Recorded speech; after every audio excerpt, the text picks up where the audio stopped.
لیکن اتنا بڑا کاروبار کرنے والے, اتنے ریسٹورینٹس چلانے والے, کراچی کو آباد کرنے والے, ہر چپے چپے پہ ان کی چھاپ لگی ہوئی ہے, اسپیشلی پارسیوں کی. وہ کیوں چلے گئے؟ اس کا غالباً ایک ہی جواب میرے پاس یہ ہے, اگر آپ کے پاس کوئی جواب ہو تو. دے ور ویژنری پیپل. وہ دیکھ سکتے تھے کہ آج سے 50 برس بعد یہاں کیا ہونے والا ہے, یہاں کا ماحول کیا ہوگا, اس میں ہم زندہ رہ سکیں گے. پارسی,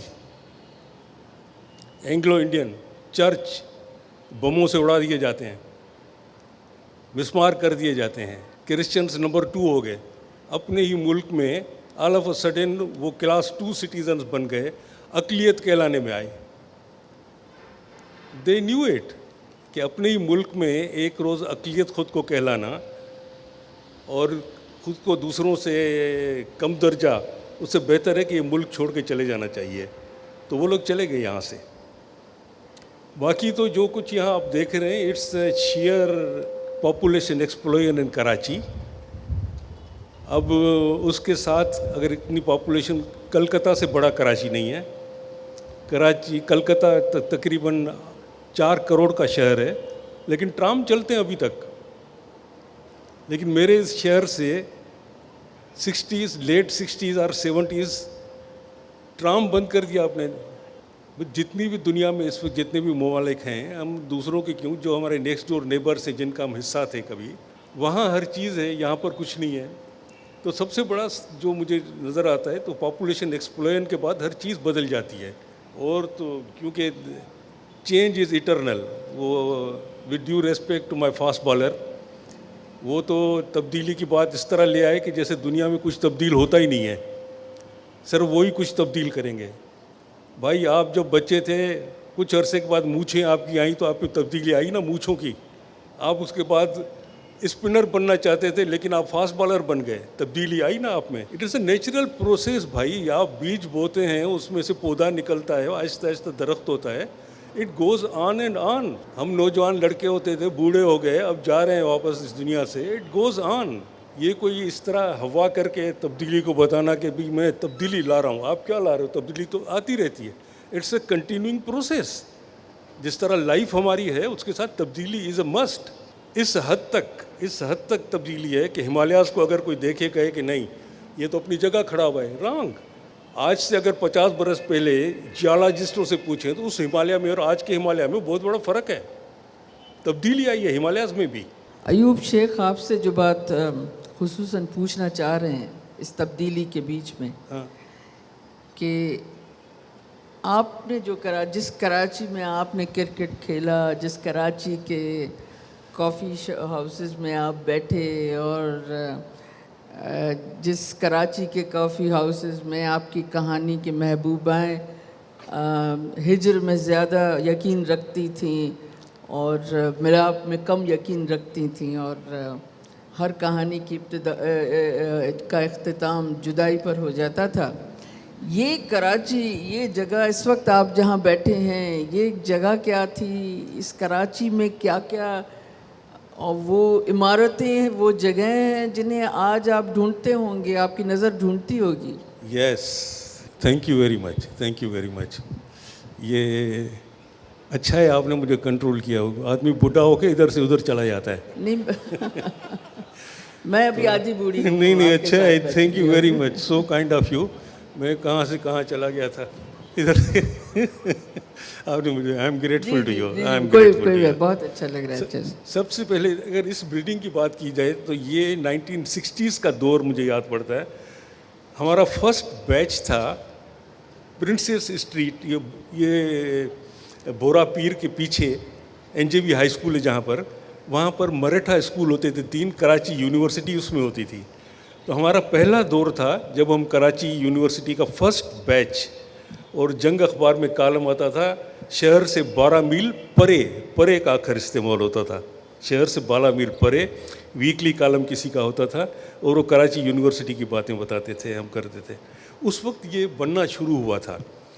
2 ایئر مارکس کیے ہوئے تھے, ایک کراچی آرٹ کاؤنسل اور کراچی پلے ہاؤس تھیٹر بننا تھا کراچی کا, موسٹ ماڈرن قسم کا. یہ ارلی 60s میں یہ ایئر مارک ہو گئے تھے. یہاں کنسٹرکشن شروع ہو گئی. اور مجھے یاد پڑتا ہے کہ 60s میں تو کرکٹ کھیلتا تھا اور سب کچھ وہی تھا کرکٹ میرے لیے. اوڑھنا بچھونا, ریلیجن, نمازیں, تہجد, جو کچھ ہے وہ کرکٹ کی ہے, سب کچھ ہے. تو بس وہ دوست ہوتے ہیں کچھ طرح ہوتے ہیں, بھائی ایک سگریٹ پینے والا دوسرے کو کہتا ہے ایک کش لگا کے دیکھو اس میں کیا ہوتا ہے. تو وہاں نیشنل اسٹوڈنٹ فیڈریشن میں ایک میرا کلاس میٹ اکنامکس کی کلاس میں یونیورسٹی میں ہوتے تھے, احمد ظہیر ان کا نام تھا, وہ ان کے کلچرل ونگ کا جوائنٹ سیکریٹری تھا. تو وہ کوئی پلے کر رہے تھے, ڈرامہ کر رہے تھے کرشن چندر کا.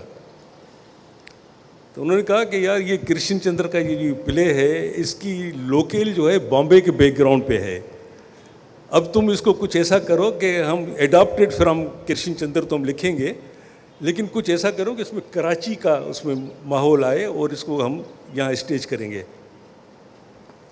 تو اس کے ریہرسلس یہاں ہوتے تھے.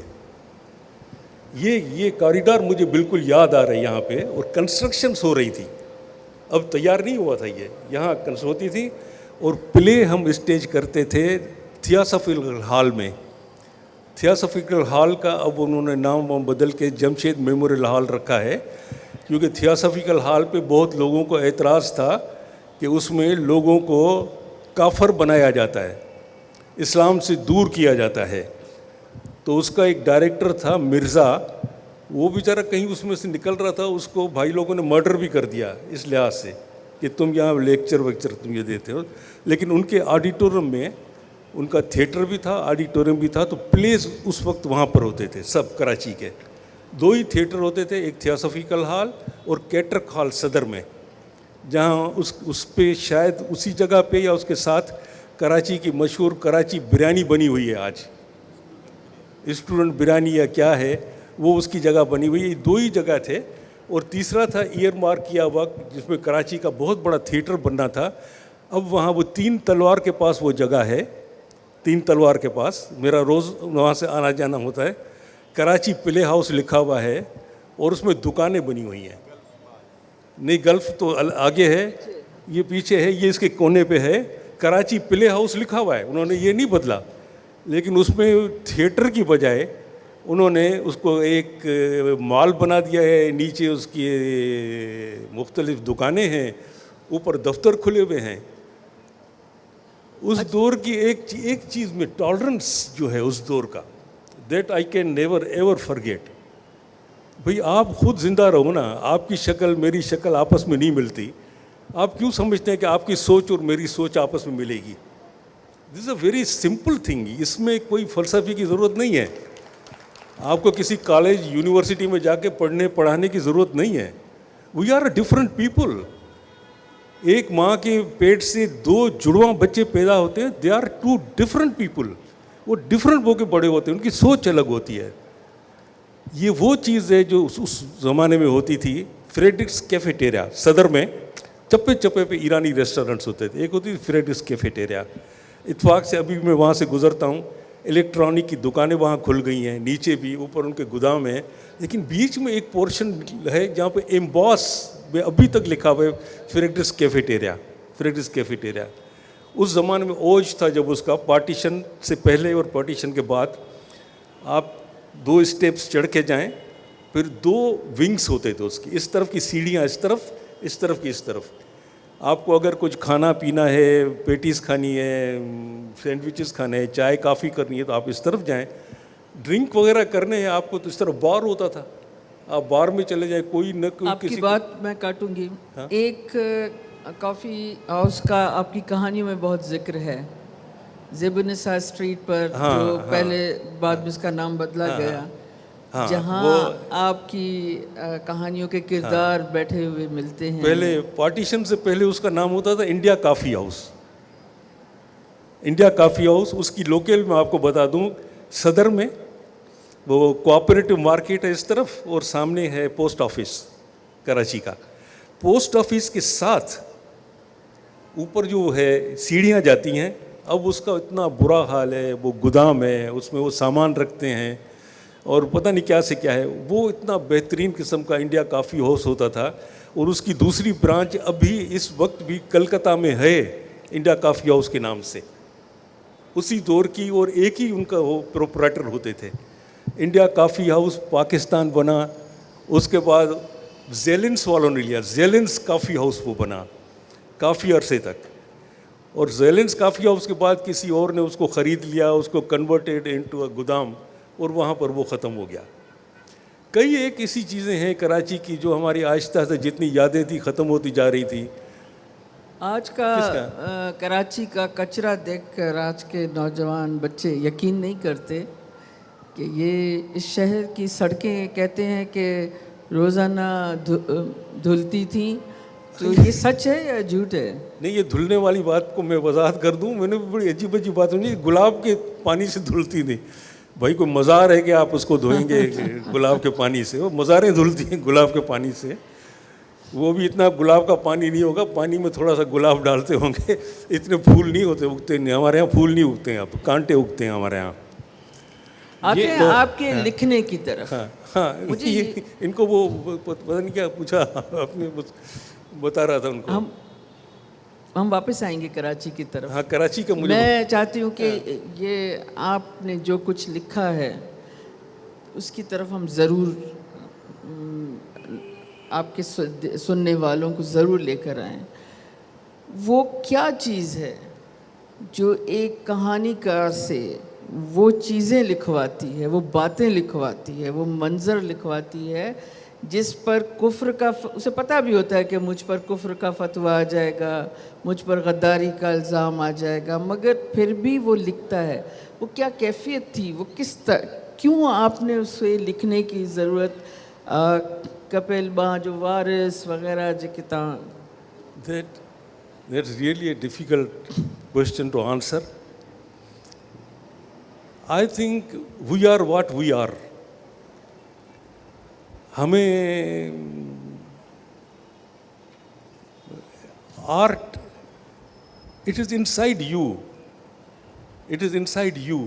یہ آپ نے یہ سوال پوچھا تو میں اس کے حوالے سے بتاؤں, کوئی 30 برس میں نے اوپن یونیورسٹی میں کام کیا, اور 30 برس کے ہر سال انکم ٹیکس والے مجھے بڑا تنگ کرتے تھے. بھائی رائٹنگ سے تم نے کیا کیا کمایا, اس پہ ٹیکس دو. یونیورسٹی والے کہتے تھے تمہیں ہم تنخواہ دیتے ہیں اور تم پھر لکھتے بھی ہو, اس سے بھی کماتے ہو, اس پہ ہمیں تمہارا 1/3 یا کتنا وہ ہمیں یونیورسٹی کو تم کنٹریبیوٹ کرو. ان سے میں ایک ہی سوال کرتا تھا کہ سر میں نے لکھنا آپ سے سیکھا, کسی یونیورسٹی سے سیکھا, کہیں پہ کچھ گورنمنٹ نے مجھ پہ انویسٹ کیا کہ میں آپ کو کچھ اس کا لوٹا کے دوں اور اس کی میں آپ کو انکم ٹیکس دوں, آپ کو کس بات پر میں آپ کو انکم ٹیکس دوں؟ تو یہ وہی سوال ہے کہ یو نیور نو. آپ وہ ہوتے ہیں آل آف اے سڈن, آپ ہر آدمی ایک ماربل کا پیس پڑا ہوا ہے, سب آدمی اس میں شکلیں نظر نہیں آئیں گی ان کو. کچھ لوگ ایسے ہوتے ہیں, کچھ بچے ایسے ہوتے ہیں جو اس ماربل میں جب وہ دیکھتے ہیں تو ان کو کچھ چیزیں نظر آتی ہیں, بادلوں میں ان کو کچھ چیزیں نظر آتی ہیں, یار دیکھو یہ شیر ہے, نہیں یہ کوئی بوڑھی بڑھیا ہے وہ مجھے نظر آ رہی ہے. It is in side you. I think وہ جو کہتے ہیں نا کہ دی آرٹسٹس آر بورن, تو میرا خیال ہے کہ کریٹو کام کرنے والے وہ they are like that, it is inside them. کوئی کسی کو نہیں سکھا سکتا, کوئی کسی کو سکھا نہیں سکتا, اسپیشلی کریٹو ورک آپ کسی کو نہیں سکھا سکتے. میرا خیال ہے کہ I think it was inside me, کیونکہ میں نے اتنی شدت سے محسوس کیا کہ یہ میرے لیے اسی طرح ہے جس طرح میں سانس لے رہا ہوں. اور جہاں تک یہ لکھنے والی بات ہے تو اس میں اٹس ویری ڈیفیکلٹ. پاکستان میں دل کی بات بتانا اور دل کی بات کھل کے اس کو اظہار اس کا کرنا, اٹس ویری, یہ کہنے کو ہے کہ یہاں فریڈم آف ایکسپریشن ہے, سب سنی سنائی باتیں ہیں. کوئی فریڈم آف ایکسپریشن نہیں ہے. جتنا میں نے دیکھا ہے وہ سارا دیکھا ہے, اب اس بات کو چھوڑ دیں, کوئی فریڈم آف ایکسپریشن نہیں ہے. لیکن کرکٹ کے حوالے سے سبق ہم سیکھتے ہیں. کرکٹ جس طرح میں نے کہا my first love and it continues to be my first love. اور یہ لکھنا پڑھنا جو ہے it's my way of life. میں زندہ ہوں, میں لکھ رہا ہوں. جس دن نہیں لکھوں گا, نہیں کروں گا, اس دن سمجھ لیجیے کہ میں مر گیا ہوں. I am not here in this world. کیونکہ میری ایکسپریشن نہیں ہے. اگر میں اس طرح نہیں کروں گا, راستے پہ لوگوں کو پتھر ماروں گا, مجذوب ہو جاؤں گا میں. اس لیے میں یہ بات ہاں یہ بات جو ہے ایک کرکٹ کے حوالے سے آپ چاہے کتنے اچھے بیٹسمین ہو, لیکن ہمیشہ اس کو آپ کو پتہ ہوتا ہے کہ آپ جس پچ پہ کھیلنے جا رہے ہو, جو ہوتا ہے نا پچ 22 گز کا, وہ فیوریبل نہیں ہوتا ہمیشہ. اس میں گڑھے ہوتے ہیں, اس میں کچھ گڑبڑ ہوتی ہے. ایک گیند آپ کی نیچے آ رہی ہے, ایک آپ کے سر پہ آ رہی ہے. Then you have to be very careful. اور جتنی آپ نے بیٹنگ کرنا سیکھی ہے, اس کے گر آپ کو آتے ہیں, وہ آپ کو اپلائی کرنے ہیں. کہ اتنی ریسٹرکشنس کے باوجود اگر آپ کو کچھ لکھنا ہے تو بچ کے کیسے لکھا جائے. آپ کیا سمجھتی ہیں جس زمانے میں یہ الف لیلا لکھا گیا تھا, 1001 نائٹ جس زمانے میں لکھا گیا تھا, یہ سمبولک ہے. یہ انہوں نے کہانیاں کوئی ہوائی نہیں لکھی ہیں. اس دور کی ہسٹری اٹھا کے دیکھیں, بڑے ظالم آدمی ہوتے تھے. مامون رشید اور ہارون رشید جو یہ چمڑا پوش ہو کے آ کے بیٹھ جاتے تھے آپ کے ساتھ کافی ہاؤسز میں, آپ کی باتیں سنتے تھے, میری باتیں سنتے تھے. ہم بڑے خوش ہوتے کہ بچے اچھے تھے. صبح حساب کتاب ہوتا تھا ہمارا آپ کا, سزائیں ملتی تھیں, رائٹروں کو سزائیں ملتی, ہاتھ کاٹ دیتے تھے ان کو, لٹکا دیتے تھے ان کو. تو پھر اس طرح کی چیزیں لکھی گئیں الف لیلا کی طرح. باتیں تو جنوں کی اور بھوتوں کی اور یہ ہوتا تھا. مثلا شہزادی چلی گئی, جنوں کے قبضے میں ہے, راکشسوں کے قبضے میں ہے. It's a symbol, it's a truth جو آپ کو وہاں سے چھڑا کے لے آنا ہے. سچ جو میں کہنا چاہتا ہوں مجھے وہاں سے لے آنا ہے. جس کہانی میں ایک گھر ہے جس میں بلوائی ہیں, شاید وہ گھس آئے ہیں اور لڑکی کو پکڑ لیا ہے. آپ کا آج کا سماج لڑکی کو پکڑ لیا ہے, اس گھر کی بچی کو, اور اس کا ریپ ہو رہا ہے. اور بھائی چھوٹا اس کا دوڑتا ہوا بڑے بھائی کے پاس آتا ہے, اگر آپ کو یاد ہو, دوڑتا ہوا بار بار آتا ہے کہ ادا وہ بہن کو نام لے کر کہتا ہے کہ اسے ریپ کر رہے ہیں. وہ کہتا ہے میں مصروف ہوں, میں اس وقت قرآن کا ترجمہ کر رہا ہوں. یہ ایک طنز تھا اس سوسائٹی پر جو مذہب کے نام پر یہاں کریٹ کی گئی. سو اس طرح کی کہانیاں لکھتے ہوئے کبھی اندر کی جو کیفیت, جو کرب اپنی جگہ, ظاہر ہے ان کا اپنا پس منظر بھی ہوگا, مگر کبھی خوف کا احساس ہوا نوکری چلی جائے گی, گرفتاری ہوگی؟ آدھی سزا تو طارق اشرف نے کاٹی. وہ غالباً اوپر والے نے بہت سے حساب کتاب پہلے ہی میرے ٹھیک کر دیے تھے. He send me all alone to this world, I am all alone in this world. سوائے اس کے کہ جو میں سمجھتا تھا کہ میں آل الون ہی رہوں گا, لیکن وہ ہوتا ہے نا, وہ بیٹنگ میں آپ کتنی اچھی بیٹنگ کرو, گگلی لگ جاتی ہے. آپ اس کو لیگ بریک سمجھتے ہیں, وہ آف بریک ہو کے آپ کو کلین بولڈ کر دیتی ہے. تو لائف میں کلین بولڈ ہو گیا. اس کو پھر آپ کچھ بھی کہیں, شادی کہیں, کچھ کہیں, تو ایک میری فرینڈ میری بیوی بن گئی. لیکن اوپر والے نے فیصلہ کیا ہوا تھا کہ یار اس کو تو مجھے الون ہی رکھنا تھا. یہ کدھر اس نے یہ کیا حرکت کر دی ہے, اب یہ پروڈکشن ہاؤس کھولے گا شاید, تو پروڈکشن بند کر دی اس نے. تو آئی am all alone and she is all alone. اور اس وقت وہ بیمار ہے, گھر پہ ہے, آل الون. میں ان کو چھوڑ کے آیا ہوں, کسی کو بٹھا کے آیا ہوں. تو we are only all alone. تو اس وقت آل الون سے آپ کیا چھینو گے؟ اگر میری نوکری مجھ سے چھینو گے تو بھائی کہیں سے مجھے 1-2 وقت کا کھانا مل جائے گا, کہیں نہ کہیں سے مجھے مل جائے گا. رہنے کو اگر کچھ نہیں ہے تو کسی سائے کے نیچے میں بیٹھ جاؤں گا. ڈر تب لگتا ہے جب آپ کے پاس کچھ اثاثے ہوتے ہیں, آپ کے بچے ہیں, آپ کی فیملی ہے, آپ کی بیٹیاں ہیں, آپ کے بیٹے ہیں, ان کو بڑا کرنا ہے, ان کو اسکول بھیجنا ہے, باہر بھیجنا ہے, یہ کرنا ہے. یہ آپ کو کرپل کر دیتے ہیں, یہ آپ کو توڑ دیتے ہیں. یہ مجبوریاں ہیں, یہ وزن ہے آپ کے کندھوں پر.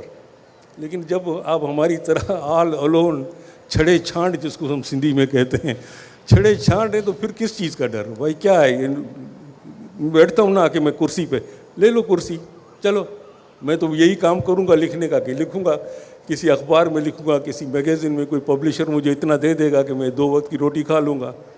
تو اسی وجہ سے وہ ڈر جس طرح کا ہے نا, بات یہ ہوتی تھی کہ پبلشر بڑے ڈرتے تھے مجھ سے زیادہ, میرے پبلشر ڈرتے تھے کہ یار مصیبت نہیں پڑ جائیے.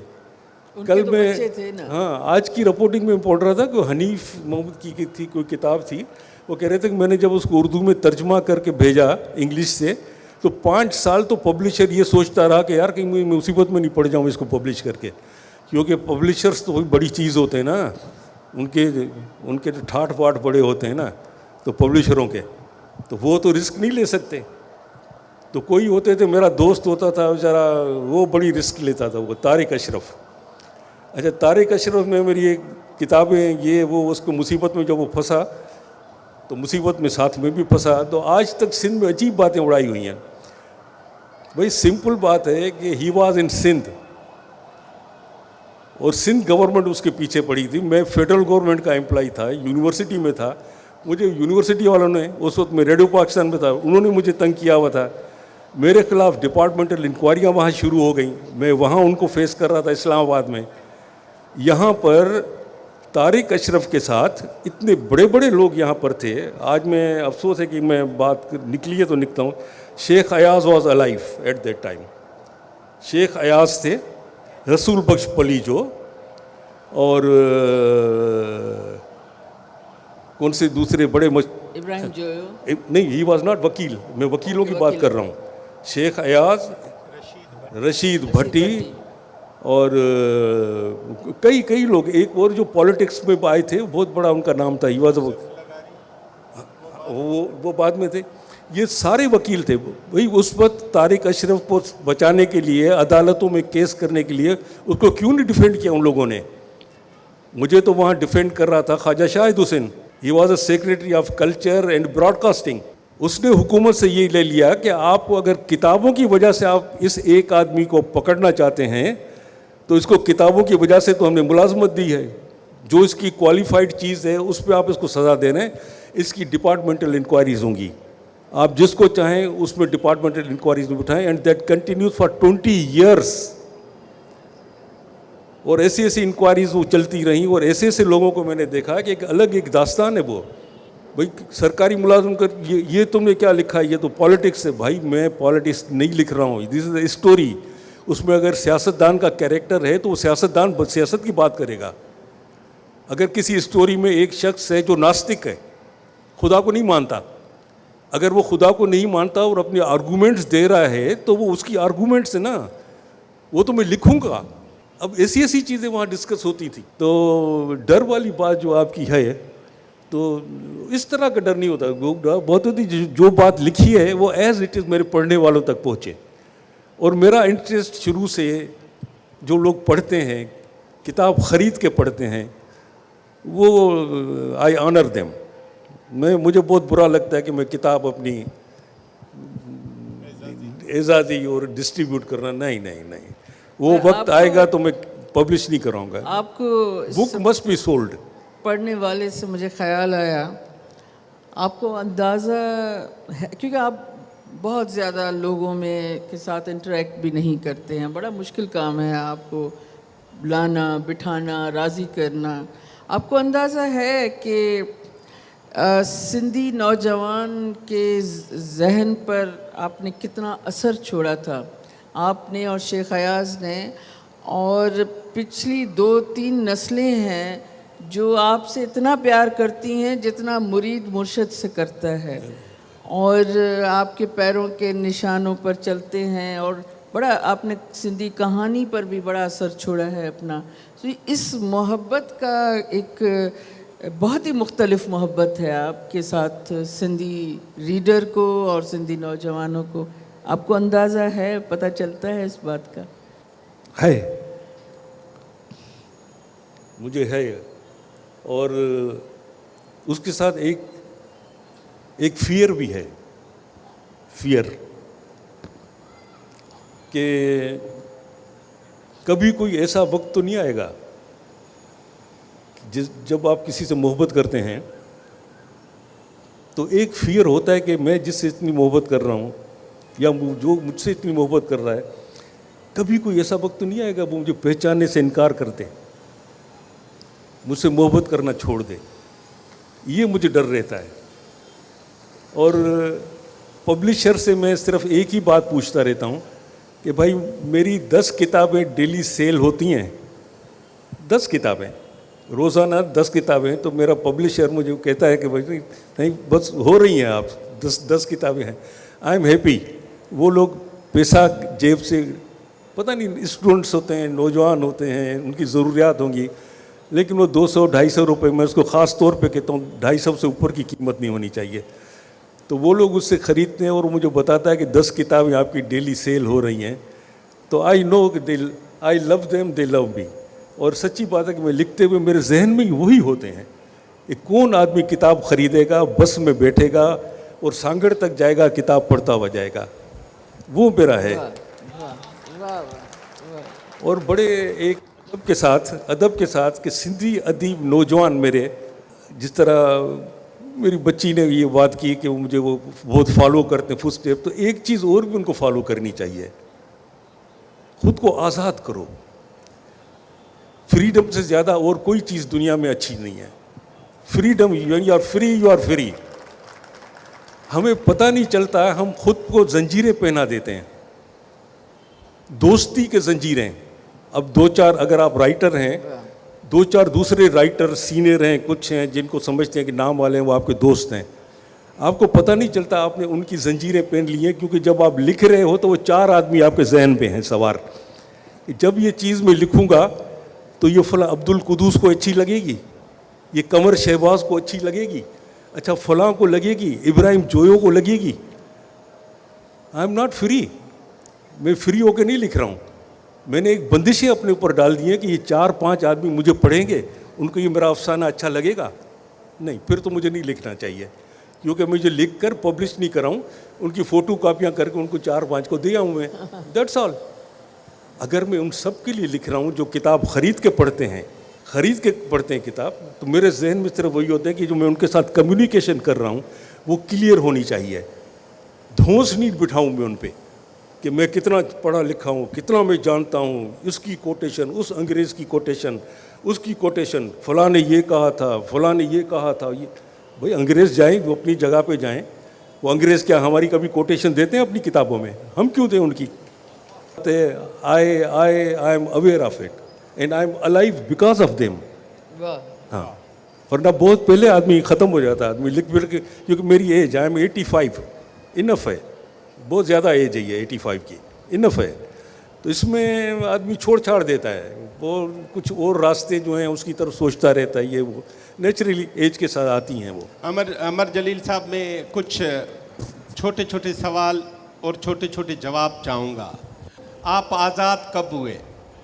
بھائی پرسنل فریڈم میں نے آپ کو گزارش کی نا کہ اس سے بڑی چیز آپ کی ہو نہیں سکتی. ہر چیز سے آدمی آزاد کرتے ہیں خود کو. اب میں کس چیز سے آپ کو بتاؤں میں آزاد ہو گیا. کچھ چیزیں جو ہیں اس سے ہم آزاد نہیں ہو سکتے. مثلا آپ کو بھوک لگتی ہے, روٹی کھانا آپ کی مجبوری ہے, آپ غلام ہیں روٹی کے. آپ کو پیاس لگتی ہے, آپ کو پانی پینا ہے, آپ پانی کے محتاج ہیں. یہ تو وہ مجبوریاں ہیں, وہ غلامی ہے جو ہمیں کرنی ہے. باقی اس کے بعد آپ خود کو آزاد کرتے ہیں. جب آپ نے یہ لکھا گیا ہے کہ امر جلیل جب پہلی کہانی اپنی طارق اشرف کے پاس لے کے گئے چھپائی کے لیے, تو وہ امر جلیل کو اور اس کی کہانی کو دیکھ رہے تھے, تو انہوں نے آپ کو انکار کیا یا وہ کہانی چھاپی؟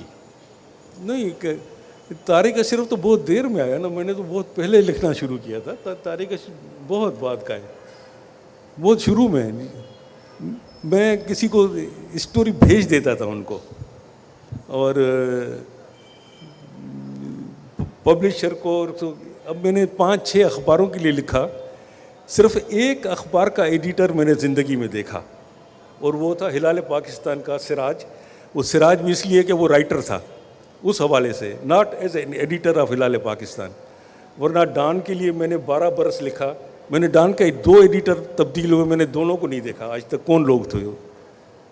اس طرح میں نے نیشن کے لیے لکھا, مجھے نہیں پتا وہ ایڈیٹر کون ہوتے تھے, نہیں ان سے ملنا نہیں, مجھے اچھا نہیں لگتا. I do not want to cultivate.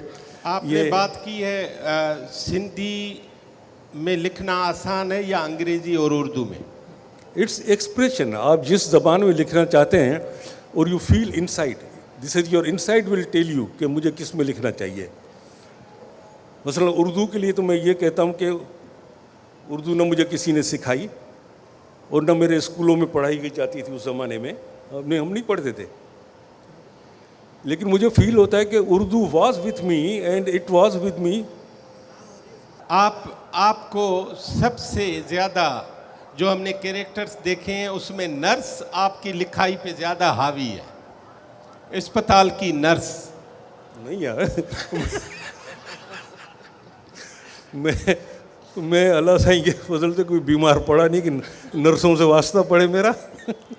کبھی آپ نے یہ سوچا ہے کہ جیسے وطائے فقیر ایک فرضی کردار ہے اور آپ کبھی چربٹ بن جاتے ہیں کبھی چریا بن جاتے ہیں, تو آپ اسی طرح لکھنا شروع کریں تاکہ کوئی کیس نہ بنے آپ پہ؟ نہیں ایسا ہی ہوتا. اول تو میں فرسٹ پرسن سنگولر میں پریفر کرتا ہوں, اور میں نے زیادہ تر فرسٹ پرسن سنگولر میں لکھا ہے. مجھے ایسا لگتا ہے کہ وہ طاری ہو جاتا ہے مجھ پہ, وہ کیریکٹر مجھ پہ طاری ہو جاتا ہے, and I become that character. اور وہ 2 4 5 دن کے بعد اسٹوری اگر ختم بھی ہو جاتی ہے, آئی فیل لائک کہ میں اسی طرح کا ہوں. I am not mentally well. اور ابھی بھی اس وقت ہم جب سچی باتیں کیا ہیں تو آئی ایم اے ڈفرینٹ پرسن, لیکن وہی 4 دیواری میں جب میں اندر چلا جاؤں گا, I am a different person there. یہ آپ سوچتے کس زبان میں ہیں, چاہے انگریزی میں لکھیں یا اردو میں؟ یہ سوال ریپیٹ کریں. ہاں سوچتے کس زبان میں ہیں؟ something very strange with me. 3 languages they come to me, mix ہو کے میرے پاس آتی ہیں. اس کا سب سے بڑا جو ایک ریزن مجھے سمجھ میں آیا کہ یہ کس طرح ہے کہ ایک ہی آدمی 3 زبانیں میں مختلف چیزوں کی اس کے خیالات آ رہے ہیں اور اس میں ہو رہا ہے. اس کا سب سے بڑا جو سبب مجھے آیا, I have a very limited vocabulary, very limited vocabulary of English, limited vocabulary of Sindhi, limited vocabulary of Urdu. جب یہ ہے تو اس کو پھر آپ کو اگر آپ اردو میں بات کر رہے ہیں اور وہاں پہ کوئی لفظ آپ کو نہیں مل رہا ہے تو you will use Urdu word, وہ انگریزی کا لفظ آپ اٹھا لیں گے. انگلش میں بات کرتے ہوئے کہیں ایک لفظ آپ کو نہیں آ رہا ہے تو میں اردو اور سندھی کا ایک لفظ بیچ میں ڈال دوں گا. تو somehow I keep they are the mix up of 3 languages. I am a mix up of 3 languages. They come naturally to me ہوتا ہے. لیکن ایک چیز میں بتاؤں, کئی اسٹوریز ایسی ہیں مثلا جو میں نے انگلش میں لکھی اور وہ ڈان میں پبلش ہوئیں تو وہ ایبسٹریکٹ ہوتا تھا, کیونکہ وہ مجھے کہتے تھے 1000 لفظ سے زیادہ اسپیس نہیں لیں آپ. اب اسٹوری 3000 4000 ورڈز کی ہے تو اس کو میں ایبسٹریکٹ بنا کے ان کو دیتا تھا اور وہ چھاپتے رہتے تھے.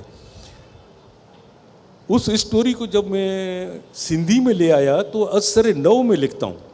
I do not translate my stories, I transfer the stories, کیونکہ ہر زبان کی اپنی ریکوائرمنٹ ہے. سملیز, میٹافرز, کنسٹرکشنز آف سینٹینسز اپنے ہیں. تو یہ ہے کہ سیم اسٹوری اگر میری انگلش میں ہے تو وہ آپ کو تھوڑی سی ڈفرینٹ لگے گی, لیکن تھیم وہی ہوگی, اس کی موضوع اس کا وہی ہوگا, تھیم وہی ہوگی. سندھی میں الگ ہوگی, اردو میں الگ ہوگی. ایک چیز جو میری آپ کی کہانیوں کو پڑھتے ہوئے ہمیشہ میرے سامنے آئی, آپ کا رومانس کا انداز ایک عموماً بہت سے رائٹرز سے بہت مختلف ہے.